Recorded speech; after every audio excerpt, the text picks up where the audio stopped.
السلام علیکم ورحمۃ اللہ وبرکاتہ۔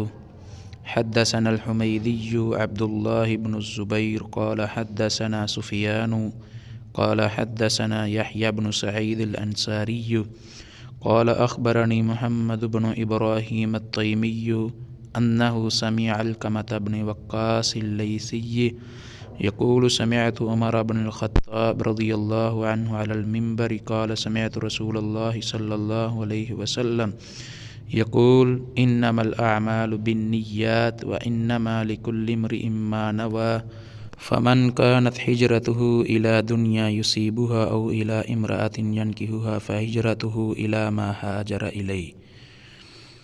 آپ صلی اللہ علیہ وسلم فرما رہے تھے کہ تمام اعمال کا دار و مدار نیت پر ہے، اور ہر عمل کا نتیجہ ہر انسان کو اس کی نیت کے مطابق ہی ملے گا۔